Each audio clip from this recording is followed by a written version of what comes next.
Hello everybody, it's the morning, the final morning here, and it was a little bit disappointing because at 6 a.m. there was this loud, I'm wearing sun cream by the way, it was 6 a.m. there was this loud noise, I think it was like the sounds of some pipes vibrating, that lasted for like a minute, and it was bad because, well,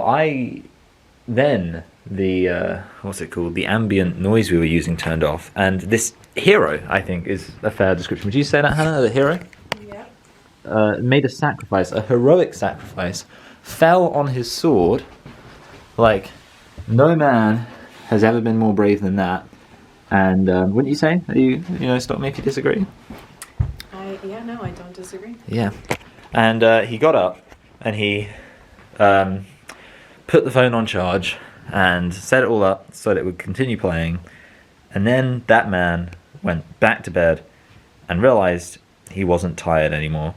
I think the minute the thought entered my head of, okay, you've got 2 hours to get to sleep, I think my brain was just like, you're just not going to do it, you're just not going to manage it. I tried, but I think eventually as I continued trying, that's the other thing, you're trying, but like the longer you're trying, the more you're realizing this is not going to work out. Anyway, so that kind of sucks because obviously, I mean, it was actually a good night's sleep apart from that.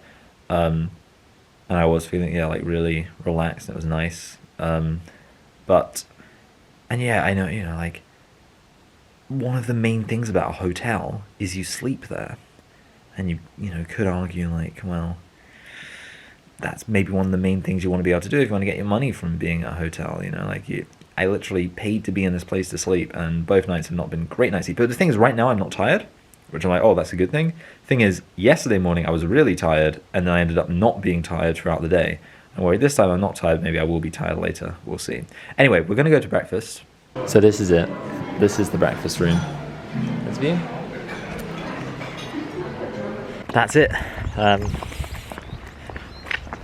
We're saying goodbye to this luxurious, expensive hotel that we checked ourselves into. And now out of. But we're still going to walk around the Abbey.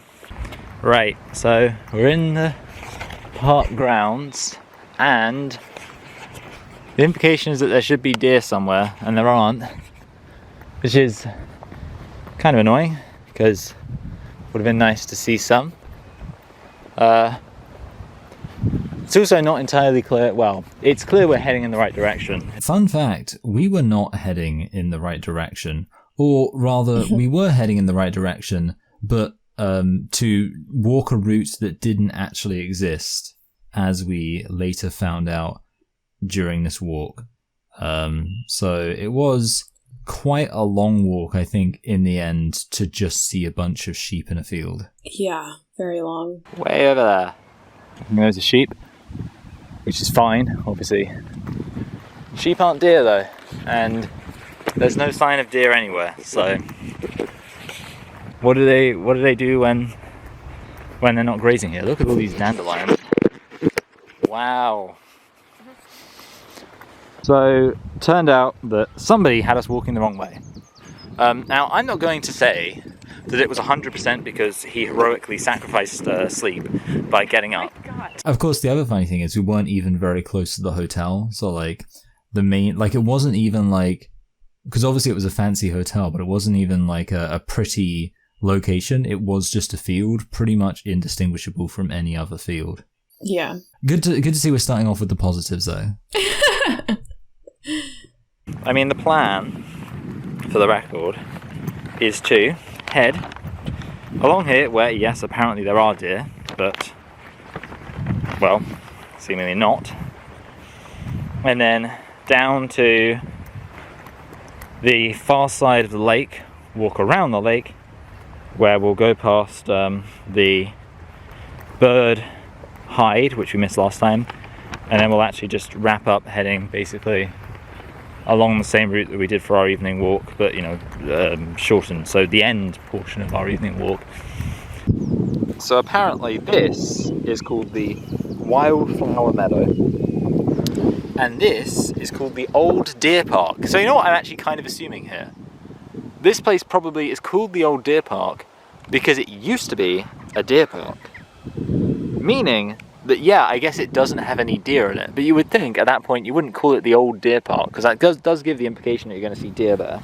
And then there's apparently, yeah, coming up, the Heron Standing Ground, the Coombe Pool Fishery, and then we head down to, that does, I'm wondering about that bit of the map there, because I want to go then switch over, which I don't know if we're going to have to be a bit inventive in how we do that.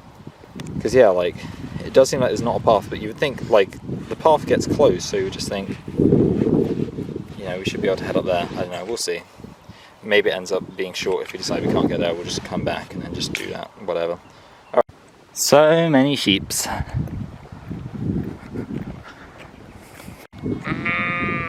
Oh, they're not walking anymore. Oh, the feet, no.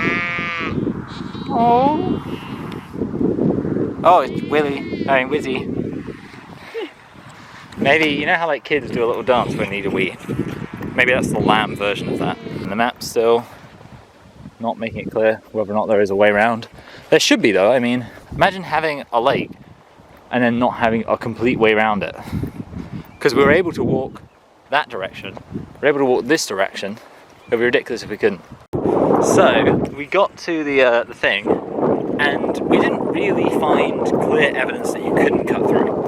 But I did notice that actually on the other side of the lake, there seemed to be a slight thing that looked a little bit like a barrier, like it looked like it was supposed to be a crudely drawn image of a fence, on the other side of the lake, cutting off another path. And it also said, next to that, conservation area, perhaps implying that the entire west side of the lake area is actually a massive conservation area that you're not allowed to walk through. So that was the end of the hotel. Well, the hotel continued to exist, but it just left our experience of it. So therefore, at that point, it might as well not exist. We're very narcissistic like that. Yeah, once we're out, like, yeah, it doesn't exist to us anymore. Plummeted. Yes, but I mean, it was a good hotel. I think we would rate it pretty highly. Yeah, it was great. Well done them. Good job being a hotel. Good job, Coventry. Yeah, I think because obviously, I mean, we don't need to summarize too much because we already, I think, got our main hotel activities out of the way on day 2. So this was just kind of wrapping up with that. Just approaching the music museum, hopefully. Should be interesting. Anyway, so we couldn't film in Coventry Place, but I took some pictures, which I'll show now.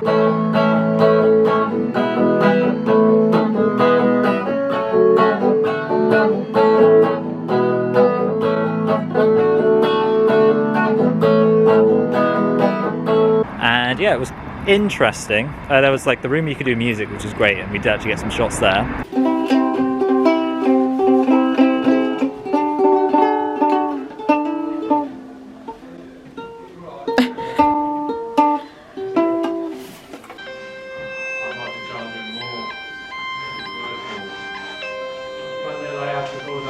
I don't think I've ever been to a place like that where you can just fiddle around with as many, instruments as you like. Most places you try and do that, they'll get angry at you. Yeah. They'll say, "Hey, that's John Lennon's guitar. Stop. That's Beethoven's original piano. Stop playing it." I wonder if they do have that in museums. They probably do. I don't know. Somewhere. Probably Liverpool.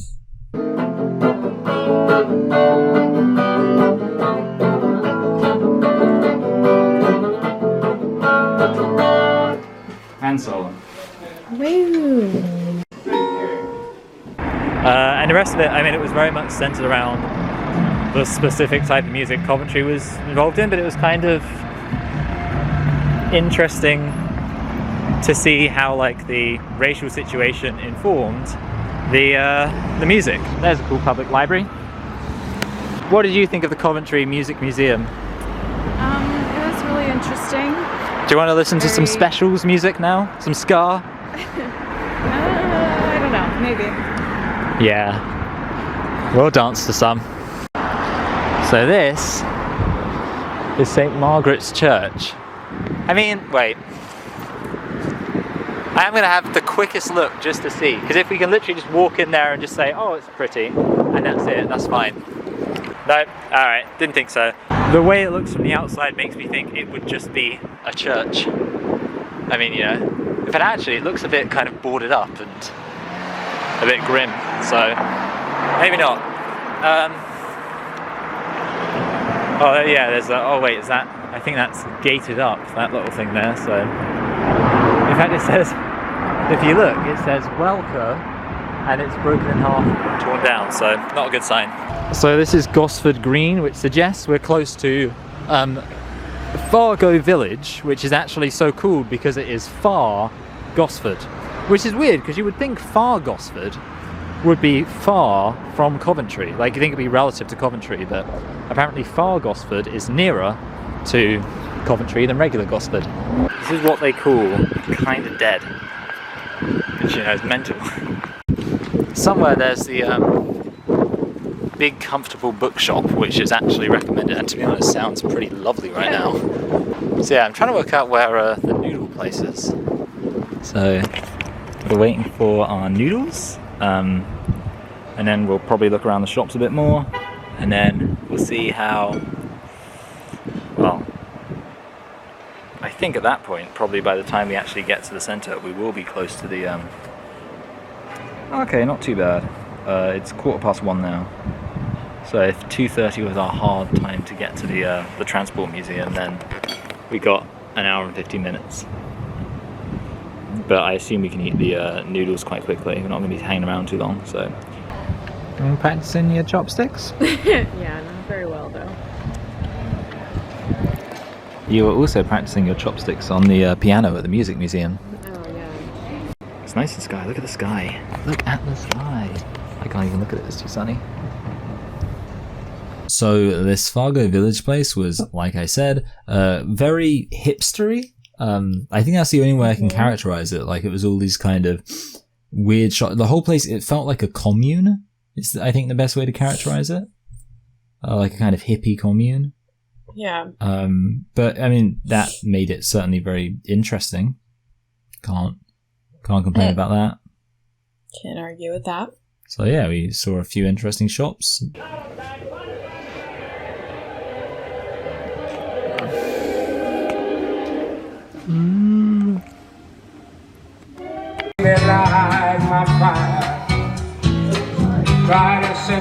Oh, old coins. We didn't really meet any interesting people, but there were some interesting people around, but not so many that we actually wanted to talk to. Makes it sound antisocial. Okay, yeah.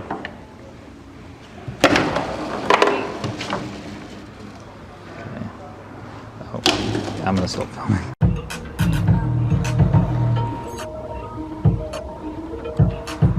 Through here actually, because I'm pretty sure we need to be on this side anyway.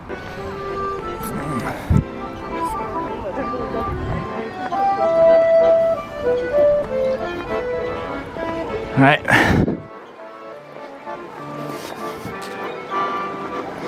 So we're in Holy Trinity, the penultimate kind of thing that closes. So yeah, won't film a bit, probably won't talk. Great things he has done.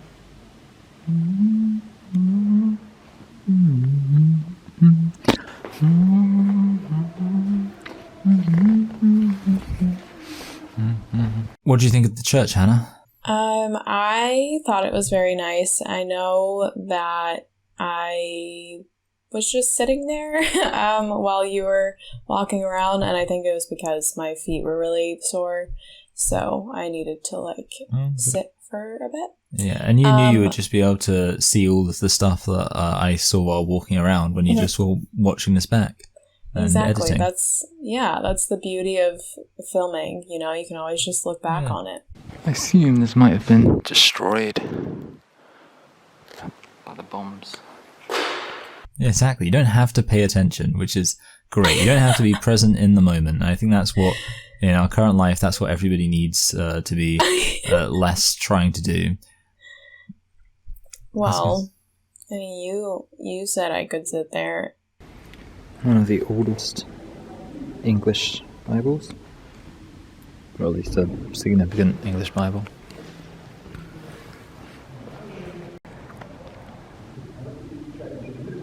That is the Doomsday painting we were told to ask about by the guy at St. John's. There's the zombie apocalypse. And back into hell they go. But seriously, considering the fact that obviously it wasn't a cathedral or anything like that, it was a pretty fancy church, and yeah, definitely Coventry. Yeah, every single church we went to was quite impressive, even though only 2 of the churches we went to are actually cathedrals.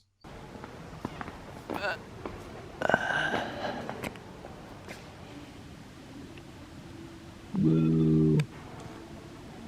Whoa. Oh wait, that's not even the right thing. That's why. Whoa. Look at how high it is. So this is a wooden frame of a car. By the way, we're back at the Coventry Transport Museum after yesterday. I think we've got enough time to go through it because we've got 2 hours exactly. And last time we spent ages in that woman's thingy-mabob. And yeah, so this time, if we've got time, we'll go there, but we're not going to waste all our time there because it's, I'm not a misogynist or anything, but there was just too much info, which made it a bit too much. And not enough of this kind of visual stuff. Look at all this. Overall, Hannah, what did you think of the Coventry Transport Museum? Definitely massive It was museum. huge. But I did like the life-size versions of the cars and the interactive things, of course. I like those. I got your scoop for you right here. We're talking, I like that one. Well, let's explain what you're doing. So what I'm doing is I'm tracing to design the best car ever made, except it's... So this board over here says, create an advert for the future car using designs from the 1930s. So these are the designs, and you get like a clear sheet of paper, and you trace... Now I want to go for my wheel. What wheel are we going to do? We're going to do this wheel, obviously.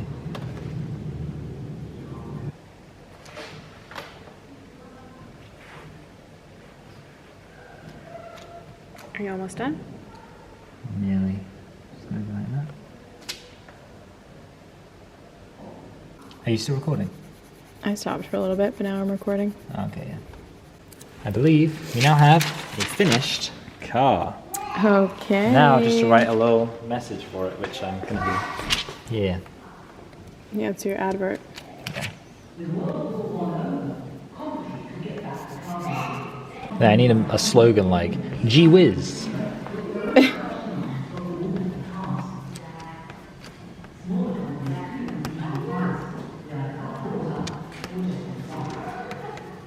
The car to ride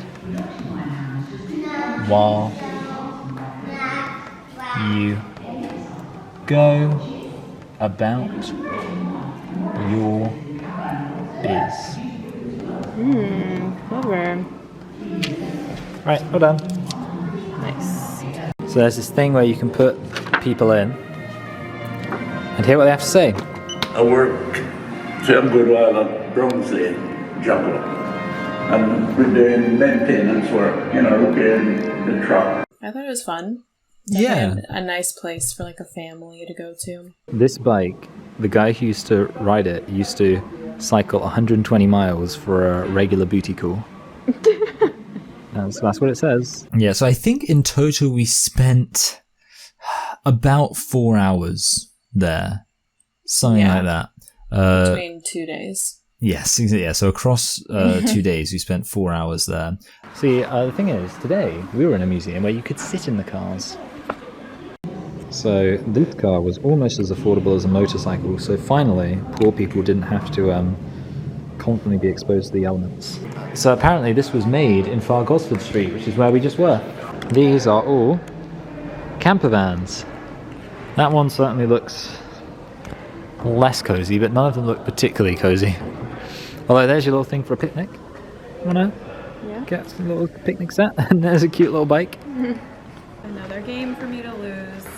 You'll win. Oh, I All right. think you have to pay. All right, never mind. Well, yeah, look at the rest of this. Really interesting. Big bus. And it's much better because it doesn't have a bus driver in it. It's a hearse. Oh, that one was using the Gulf War. That one was using the Troubles. And that one, I don't know, was just a scout. Oh, and a buccaneer. Lots of army stuff. So this is a bike that like gives you details. Like it's got a computer in it. That's so cool. Oh, skateboards. Here's all the stuff about buses. Buses. Oh. And this is for Coventry in the FA Cup. But yeah, I mean, it was very interesting. They had, you know, all of these actual old cars and, you know, I guess kind of new cars. So many examples and models, and that was really cool. In 1931, Morris, based in Cowley near Oxford, produced Britain's first £100 car. 3 years later, they were making 100,000 cars a year. This number here, 8,000 people making 28,000 cars a year, sounds like a lot, but when you think about it, that's only 3.5 cars being made by each person per year. I could make 3.5 cars a year if I really put my mind to it. So this car, the parts were shipped to Iran. So there were kits from Coventry which were then shipped to Iran so the car could be built, which is crazy. Look, we can see under the car. Could just turn the car upside down. So this car was owned by King George V, which is pretty fancy. And I also liked the kind of history aspect, the way it did just develop. So you saw kind of the development from early to modern. So considering we started with penny farthings, we're now up to 2006. Although it did get a bit weird towards the end where it kind of just reset and we went back to like bikes again for some reason, like back to like penny farthings. Oh, that doesn't look very, very modern. Yay! A lady riding a bicycle? Perish the thought. Now get on that one. The differential gear allowed cars to turn corners by letting the the wheel on the inside turn slower than the wheel on the outside. So this is basically just a summary, really. So we finally get the answer to why they had big wheels. It's so they would cover more ground with one turn, so you'd go faster. Which is pretty clever. I wonder why we don't just keep doing that. I just realized why. It's because of the way the gears work. This one's smaller, so it moves. Yeah, okay, that makes sense. I got it. So just in case it wasn't clear what I meant, basically, because this spins around, this one will spin around more than this one, because this one spins around, it drags that one around more and more, which means the whole tyre goes faster. With just like one push of this, it just moves that around way faster, which is a clever piece of design. I don't know what the word is for it though. Now this is a bicycle. I'd love to cycle by on one of these. Apparently for some reason this is the ultimate bicycle. I don't really know why, but someone broke a record with it. So, and this has nothing to do with bicycles. Into the Blitz we go. Ooh. Oh, okay. We're in the Blitz. Blackout.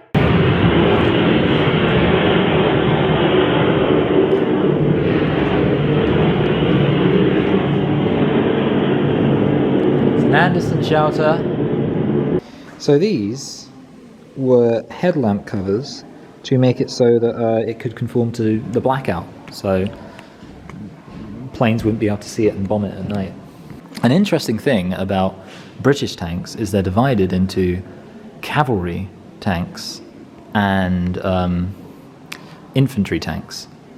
And the cavalry tanks were faster, and I would assume this, mostly just because that looks similar to cavalry, even though it's cavalier, would have been a cavalry tank. And also it looks like it would have been fast. So the fast tanks would have gone in and go, and then the infantry tanks would have come in all big and bulky and gone boom, boom, boom, boom, and so on. That's how it worked. That's the war, summarized by me. Friend or foe, how can you tell the difference? Which one would you say, which aeroplanes would you say look more evil? The ones on the right. Yeah. So a Bren was the typical light machine gun. So, but it isn't a war museum, is it? You can't transport anywhere with this. So, two interesting things. Firstly, this was the longest motorcycle used for longest period during the war, or longest period used by the military. But this, I think, at the back, or it might be that might be unfolding, that might be out, was used by paratroopers and was thrown out of the plane when the paratroopers dropped from the plane. And I think this is just a comparatively less interesting troop transport. But they threw bikes out of planes. Would be a bad way to get a bike. That car was owned by and driven by George VI. So we've already made it one whole George. So the Blitz was a disaster, but it was an opportunity too. A chance to build something new. It did add a layer of complexity to the this second visit, trying to negotiate the fact that we'd seen parts of it the first time round, because we'd been hurried along by some of the staff as it had been closing. So we kind of had to fill in the gaps, which was fun. I think we did a good job at it though, in terms of filling in the gaps. Pretty much saw everything. And I think we're just about to enter where we previously had already been, is my theory. Because I'm pretty sure we started here because we got pushed, moved along a bit. Since I didn't show it last time, this is the thing which shows you how the exports change. And pretty much in everywhere, apart from maybe this one place I'm showing right now, no, everywhere they peaked in the 1960s, usually the late 1960s, I believe.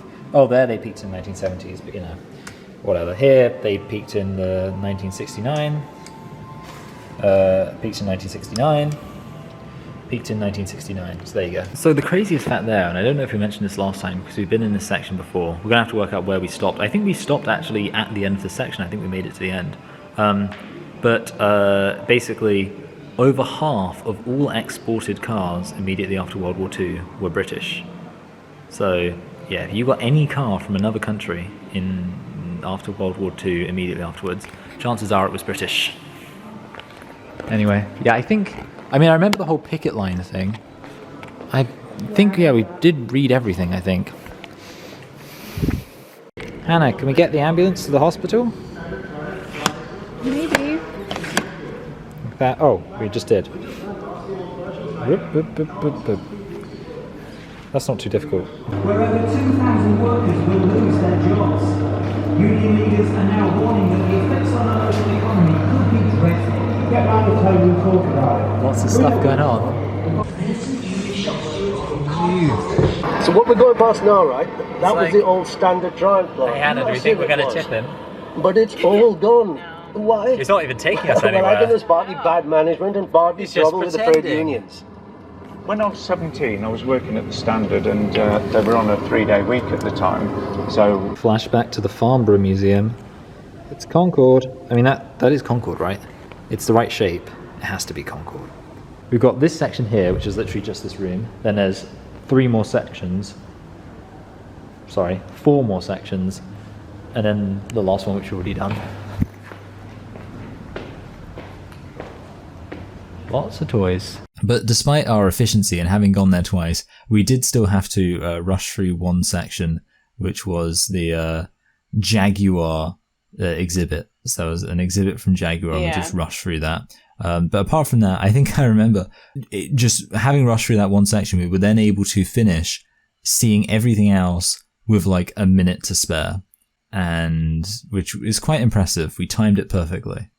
So here, they made the engine as small as possible because in some countries, the bigger the engine, the more tax you have to pay. So, gotta find a way around that, I guess. Here's all the depressing global warming stuff. Aerodynamics and design. So the earliest cars were electric, and actually the first ever land speed record was set by an electric car. But do they look as cool as this? These cars probably are electric, to be honest.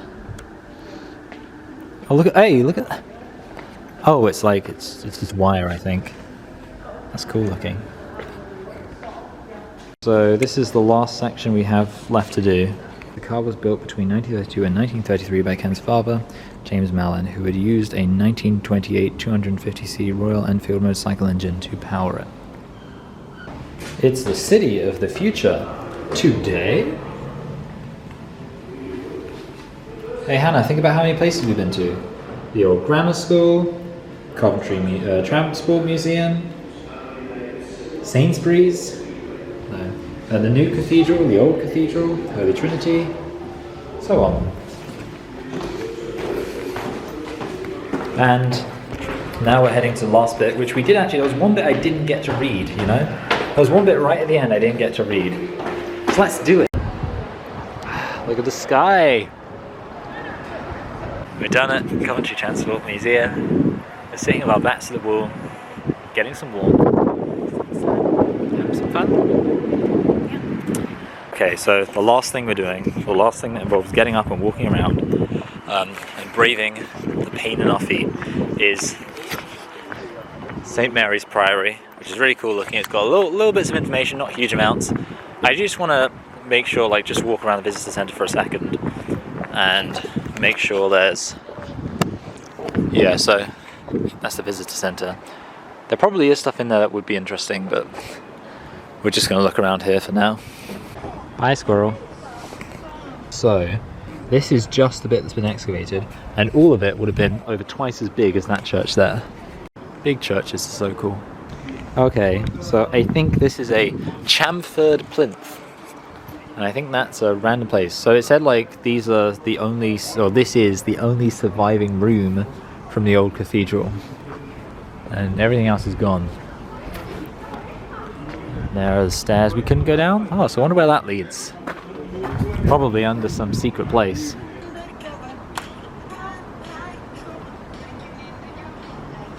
Who's this singer? It's BTS. Really? Yeah. So this is supposed to be a sculpture of a tree, which you can kind of see. And it's supposed to be Coffer's tree, because apparently Coventry means Coffer's tree. And there was actually a tree here, planted by a person called Coffer. I don't know how they know that there was actually a tree here, but wherever there was a tree here, yeah, there is now a monument made of rubble of a tree. Obviously not authentic to the actual time. That's kind of modern nonsense that people didn't do back in the day. Anyway, right here. All right. So, well, I wanted to say take your last look at Coventry. The reality is we're still here for a while, but...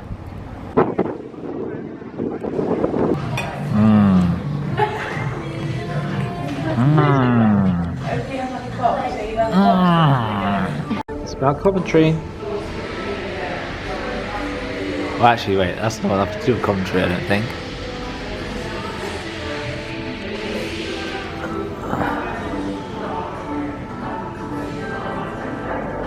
So pretty. So they have a museum in this restaurant. So that's interesting. Hey, Hannah.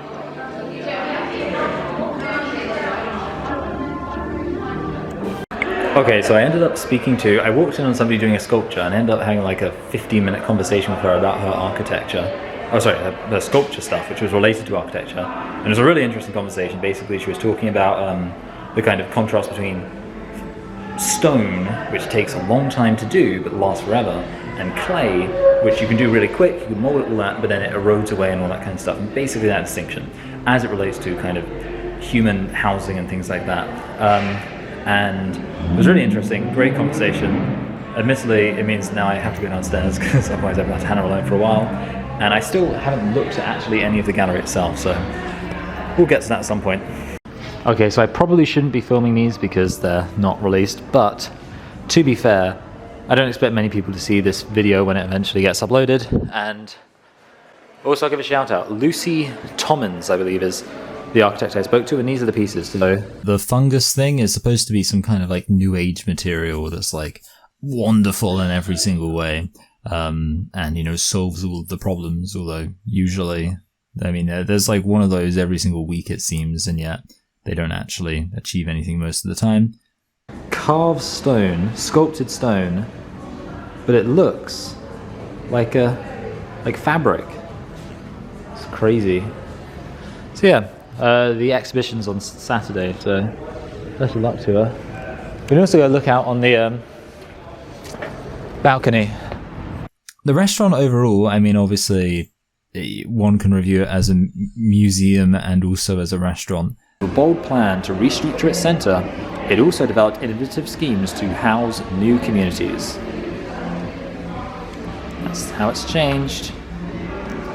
Slowly built up. As a museum, it was pretty interesting. I think as a restaurant, I vaguely remember being a little bit disappointed by the food. It was probably my least favourite of the restaurants we ate at, but I guess they did make up for it with this massive gallery they had on the top floor. So Right. This is apparently a collage of formerly broken bits of the cathedral. And last but not least, oh, we love a good medieval gate. It's everybody's favourite thing, isn't it?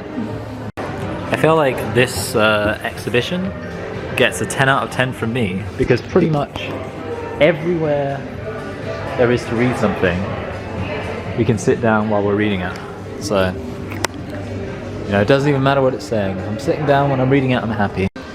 I'm pretty sure that when we were at the music museum, the guy was mentioning different clubs, mentioned the Locarno. He said, oh, I've got a photo of it, because it's been since torn down and replaced.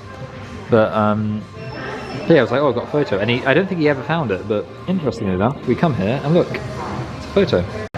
This is an actual script from a medieval play. I believe that might be acting out Liga Diva, not sure. Oh no, it's Saint Margaret killing a dragon, there we go. Good for her. Dude, there is a St. Margaret's Church we went to, isn't there? These are Gibson's radical plans for what Coventry would have looked like. Pretty empty, if you ask me. Okay, so it rose from 70,000 people in 1901 to 230,000 in 1938, making it and we didn't know this is the first time I've heard this significant statistic, the fastest growing city in the UK at the time. And also, by the way, this wasn't even mentioned at the Coventry Transport Museum. The car ownership was twice the national average in Coventry in the 30s. Neither the directness of Giotto's famous Campanile nor the complexities of Ulm can be ranked above the steeple of Coventry, which deserves mention as one of the wonders of the world. I just realised those people over there aren't real. Wait, so this is supposed to... Oh yeah, there we go. So St. George, and the dragon. Get that dragon. Good job. For the record. Here's a pretty green place, which I've seen to the side a few times as we've been walking past, but as we head to the station, we finally have an excuse to walk through it. So I think, seeing as we're heading to the station, we have to say goodbye to the last pretty part of Coventry. Hey Hannah, turn around and say goodbye to the last pretty part of Coventry. Bye. We head into the industrial, postmodern wasteland of the station area. Hopefully this map's easy enough to figure out. Anyway, we haven't come close to running out of battery, which really just to speak to how much I must have filmed the guy at St. John the Baptist Church. Yeah, one interesting thing about that thing, which I don't think I mentioned or recorded, is it was talking about like prefab houses and how they used to like have houses that came in. Oh, it's a cool little thingy. Prefab houses, which like came in kits, and you could basically like mass produce them and then ship them, and then people would make them into houses later on, which I think is pretty cool.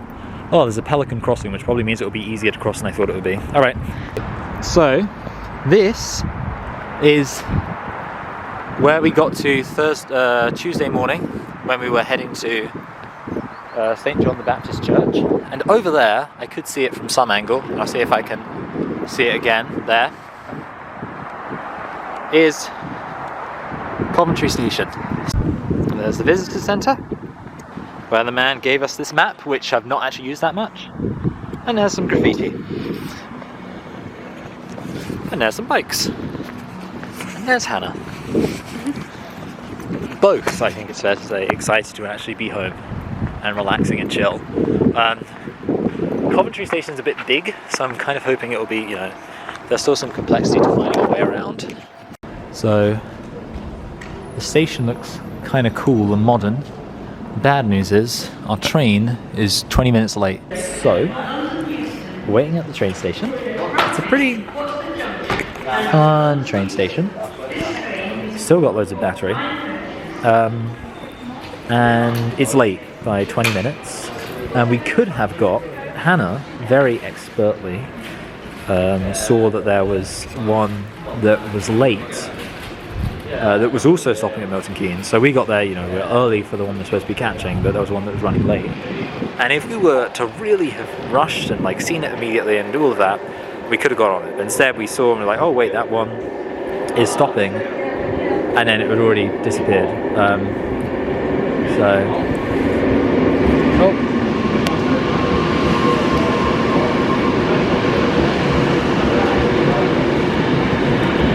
This one, unfortunately, is not stopping at Milton Keynes. So, the little train thing lied, and actually it got here just 3 minutes late. But Hannah, the clever little sausage that she is, had already sussed out by recognizing some of the stations that it said it was at. So, we suspected it was closer than it was, and indeed it was. And then even we just confirmed, we asked a woman about it, and she said, yep. So, home sooner than expected. Oh, I just hit half battery.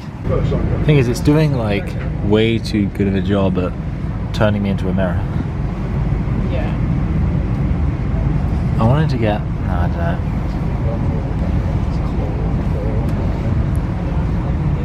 I think I'm doing a better job at capturing. Oh yeah.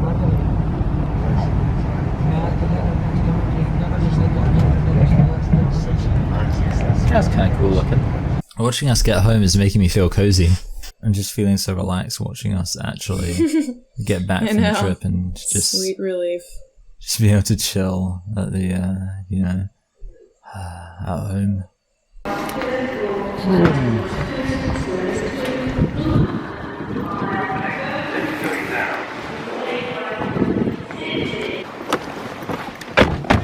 Oh, Dad, can you bring that chair's seat forward?